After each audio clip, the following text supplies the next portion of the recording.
Si Click 125 2024 model mga idol, ito yung spot cash niya ngayon. Meron siyang 83,200 pesos.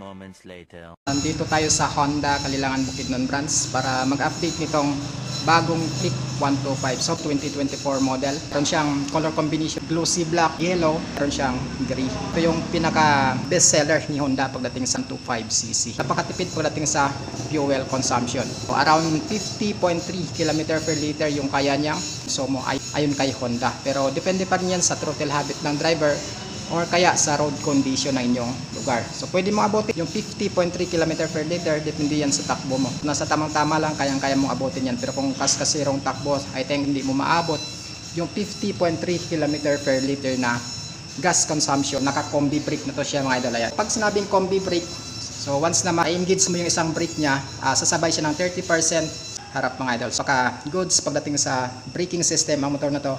At hindi siya basta-bastang maglalak. Sa harapan is ganito siya. Puro glossy siya. Glossy black dito. Tapos naka-indicate yung FI sa taas. Tapos yung pangalan ni Honda is nandito rin sa niya. Ayan mga idol. Yung kulay white niya. So dito glossy lahat. Tapos dito bandang sa ano niya naka-sharp yung design niya. So, dito sa headlight niya LED. Dito LED rin. Tapos pagdating naman dito sa daytime running light niya is naka LED na rin yan idol. So fully LED na yung lights ng motor na to. Fender niya sa harap. Tapos andito naka-indicate yung combi brake. Ayan, naka-white. Tapos pagdating sa suspension niya, ganun pa rin. Naka-telescopic fork suspension.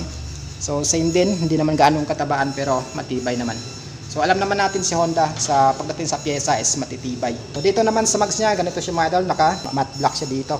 Tapos yung gulong niya is madali lang hanapin kasi naka-14 size 90 by 80 by 14 mga idol. So ito ay tubeless na. So hindi ka na mga pagdating sa long ride na mapa-flat pa yung motor mo dito kasi nga naka tubeless na.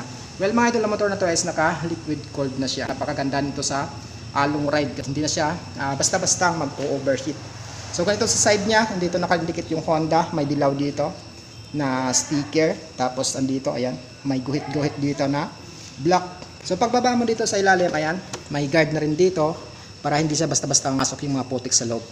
Sa bandang side niya mga idol, so ganito lang yung ano niya, yung naka-decals niya. Simple lang, glossy black dito, tapos meron siyang lines na yellow dito. Ayan o, nakalagay dito yung click na kulay white. Hinaluan siya ng gray. So andito naman yung naka-liquid cooled niya, cooling system niya dito sa motor na to. So napaka-goods nito pagdating sa long ride. Pagdating naman sa apakan mo, pwedeng apakan ng driver, pwedeng apakan ng angkas. Meron na siyang guard para yung paa mo hindi siya basta-basta papasok sa loob. Ito naman yung cooling system niya mga idol yan. Pagdating sa muffler niya, may guard siya na ayan, plastic. So kapag nag-angkas yung angkas mo dito, hindi siya basta-bastang mapapasok kasi nga meron siyang guard. So napaka-goods nito sa mga angkas mo or kahit sa'yo, is good siya. Meron siyang end cap, ito kulay gray. So maliit lang yung butas niya mga idol, ayan o. Sa gulong niya naman sa likod is same din, naka-tubeless to. Tapos meron siyang sukat na support in size din ang mags nito kaya madali lang siyang hanapin. 100 by 80 by 14. Goods na rin to mga idol sa bangkingan kasi nga mas malapad siya. Dito naman sa tail light niya, ayan. So naka-poly inboard siya. Ayan, naka-LED. So maging sa signal light niya sa likod, naka-LED rin siya mga idol. Ayan o, maliit lang siya pero matibay naman siya. So hindi siya gaanong flexible. Ayan. May adding reflector siya dito sa likod tapos makikita natin yung pangalan ni Honda. So dito naman yung lagayan mo ng plaka. So ito. So naka-plastic yung fender niya sa likod. So, pagdating sa braking system nga pala nitong Click mga idol is meron siyang drum brake. Goods naman ang braking system nito kung i-adjust mo lang ng maayos. Mas maganda yung kapit nito. So naka-ESP na rin to, Enhanced Smart Power. Sa suspension niya sa likod, ito naka-single coil spring lang siya mga idol. Ayan, nalagay din dito yung Click na pangalan tapos naka-liquid cooled. So same pa rin. So ang motor na to mga idol is meron siyang side stand. Ito. Yung side stand nito is meron siyang kill switch. So kapag nakaganyan, nakatayo, naka-off yung engine nito. So hindi siya basta-basta aandar. So pag akyat mo nito, doon pa siya aandar mga idol, yung engine niya. Pagdating sa grab bar niya, ito, naka-block siya pa rin. Pagdating naman dito sa ano niya, sa upuan niya, no smooth lang siya. Tapos goods ito sa long ride kasi nga mas makapal na yung upuan nito. So hindi ka basta-basta mangangabit pagdating sa long ride. Itong under seat tank storage na umaabot ng I think nasa 18 liters. So mas marami na rin yung ano niya, under seat storage niya kasi 18 liters na siya mga idol. So pagdating naman dito, key siya naka-shutter lock. Pwede mong iiwan to sa matataong lugar tapos ilalak mo lang. Ito, pangalan niya seat. Pag pinindot mo itong seat, kusa na lang bubukas yung upuan niya. May mga pocket siya sa harap. Ito isa. Meron din dito sa kabila. Dito, meron siyang USB charging port na pwede kang mag-charge during nagra-ride ka. May hook na rin siya dito mga idol na pwede mong sabitan ng mga pinamili mo. Dito naman sa handlebar niya, ito, meron siyang switches na high beam, low beam. Meron dyan ditong horn, turn signal lights. Sa kabila is electric start. Wala siyang kick start mga idol. Kailangan mo lang tingnan yung battery health ng motor mo para hindi siya basta-basta madidrain or malulubat. So pagdating naman sa meter panel niya, ganito siya. Naka-fully digital na siya mga idol. Ayan.